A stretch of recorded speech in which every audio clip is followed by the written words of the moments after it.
না দেখিবে তারে পরশিবে না গো, তারি পানে প্রাণ মেলে দিয়ে জাগো জাগো জাগো। তারায় তারায় রবে তারি বাণী, কুসুমে ফুটিবে প্রাতে, না চাহিলে যারে পাওয়া যায়, না চাহিলে যারে পাওয়া যায়। দেয়া গিলে আসে হাতে, দিবসে সে ধন হারায়েছি, আমি পেয়েছি আধার রাতে। নমস্কার, কেমন আছো সবাই? আমার পরিবারে তোমাদের সকলকে স্বাগত। আমি তো ভালো আছি, আশা করছি মা লক্ষ্মীর কৃপায় সকলে ভালো আছো। আজকে শুভ অক্ষয় তৃতীয়া, মা লক্ষ্মীর কৃপা বর্ষিত হোক তোমাদের সকলের পরিবারের ওপরে। সবাই ভালো থেকো। তো গত 25শে বৈশাখে আমার উচিত ছিল রবীন্দ্রসঙ্গীত, যেহেতু গান গেয়ে তোমাদের সাথে শেয়ার করি, আমার উচিত ছিল কিছু একটা গান তোমাদের সাথে শেয়ার করা বা রবীন্দ্র শ্রদ্ধাঞ্জলি যেটা কথাটা বলা উচিত, তো সেরকম কিছু করতে পারিনি। তো আজ অক্ষয় তৃতীয়ার দিনেই একটা রবীন্দ্রসঙ্গীত দিয়ে শুরু করলাম। রবীন্দ্রসঙ্গীত কিন্তু ভীষণ কঠিন, তো ঠিকঠাকভাবে গাইতে পারা যায় না। আমিও অনেকাংশেই হয়তো ভুল করেছি, তাও তার মধ্যেখানে তোমাদের সাথে একটু শেয়ার করলাম। আজকে সকালবেলায় ঘুম থেকে উঠে হঠাৎ করে মাথায় খেয়াল উঠলো, আজকে তো অক্ষয় তৃতীয়া, আজকে কিছু একটা মিষ্টি জিনিস বানাবো। তো হঠাৎ কদিন ধরেই মাথায় ঘুরছে সুজি দিয়ে লাড্ডু করব।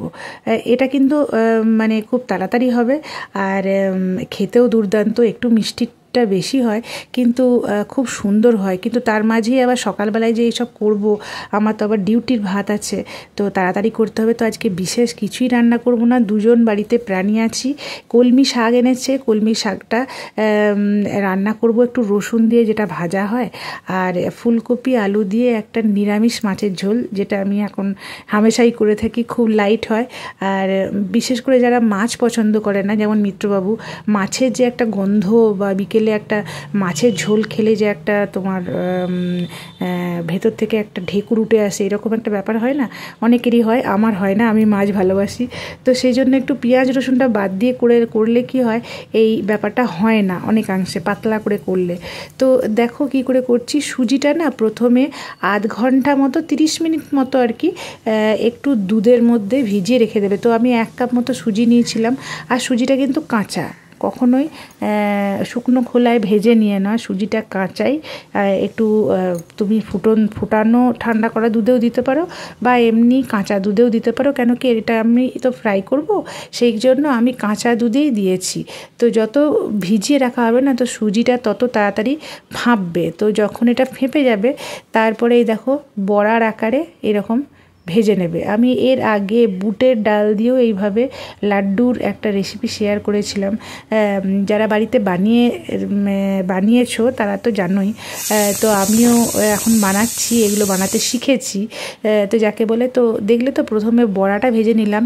বড়াটা ভাজার সময় একটা কথা বলি, আমি তো বাদাম তেলে ভেজেছি, তোমরা পারলে না বড়াটাও না ঘিতেই ভাজবে। ঘিতে যদি বড়াটা ভাজো না, পুরো লাড্ডুটা একটা ঘিয়ের ফ্লেভার আসে, মানে সেন্টটা আসে ভালো ঘিয়ের। তো আমি তো বাদাম তেলে ভেজেছি, তো ভেজে নিলাম, দিয়ে মিক্সিতে ড্রাই করে নিয়ে এরকম ঠিক মিহিদানার মতো হয়ে গেছে। তারপরে এটাতে কড়াইয়ের মধ্যে ঘি দিলাম, ঘি দিয়ে সুজিটাকে দিয়ে দিলাম, মানে এই বড়া করে যে ড্রাই করা আর কি সুজিটা, তো সেটা দিয়ে তার মধ্যে চিনি পরিমাণ মতো। চিনিটা আমি আবার মাপফাপ করি না, নাড়ু কড়াই বলো যাই বলো, আমার একটা চোখের আন্দাজ, হাতের আন্দাজ হয়ে গেছে। যতটা পরিমাণ সুজি ছিল ঠিক তার আন্দাজ মতো করে 1 কাপই, চুরোচুরি একটু বেশি বেশি হবে চিনিটা দেওয়া, না হলে মিষ্টি মিষ্টি হবে না। তো দিলাম, তারপরে ফুড কালারটা অ্যাড করলাম। বাড়িতে একটা সবসময় ফুড কালার থাকে যেটা আমি বিরিয়ানিতে ইউজ করে থাকি।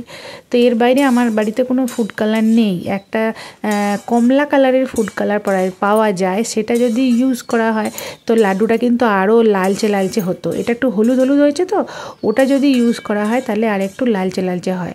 আর চিনির পরিমাণটা তোমরা যারা বেশি একটু মিষ্টি ভালোবাসো তারা আরেকটু বেশি করে দিলে, মানে চিনির রস আঠা আঠা টাইপের হলে না লাড্ডুটা একদম যাকে বলে একদম মুখে দিলেই মানে মিলিয়ে যাবে। আমি একটু চিনিটা কম দিয়েছি, ঠিকঠাকই দিয়েছি, মানে একটু কমের দিকেই ঠিকঠাক দিয়েছি। আর কাজু বাদাম অ্যাড করলাম, যেটা মিত্রবাবুর কথায় ও বলছিল এর মধ্যে আমন্ড, কিশমিশ কুচি এইসব অ্যাড করতে। আমি বলছি দেখো, সাধারণ যেমন দোকান থেকে লাড্ডু হয় সেই টাইপেরই করি না, অত কিছু দেওয়ার কি দরকার। তো না, কাজু বাদাম দাও দিয়ে কাজু বাদামটা অ্যাড করলাম। হ্যাঁ, তারপরেই দেখো দুজনে মিলে পাকাতে বসেছি। তো বেশ ভালোই লাগে মাঝে মাঝে কিছু নতুনত্ব জিনিস, অন্যরকম। দোকান থেকে তো কিনে খাওয়াই হয়, বাজারে গেলেই সব কিছু তোমার অ্যাভেলেবেল। তো এরকম বাড়িতে একটু ট্রাই করে দেখো, বেশ ভালোই লাগবে। যারা মিষ্টি ছাড়া চলে না, রুটিতে বলো বা যে কোনো সময় ফাঁক পেলেই অনেকেই শুনি না মিষ্টি খেতে ভালোবাসো, তো তারা না একটু বানিয়ে করে রেখে দিলেই পারো, অনেক দিন থাকবেও, কৌটোর মধ্যে রেখে দেবে। আর একটা জিনিস তোমরা অ্যাড করতে পারো, যেটা কিন্তু আমি অ্যাড করিনি, তোমরা চাইলে করতে পারো, না করলেও হবে। সেটা হচ্ছে এলাচ পাউডার। এলাচটাকে, ছোটো এলাচটাকে গুঁড়ো করে তোমরা ইউজ করতে পারো, দেখবে খুব ভালো লাগবে।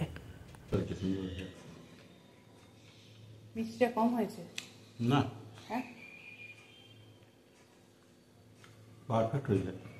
পারফেক্ট হয়েছে।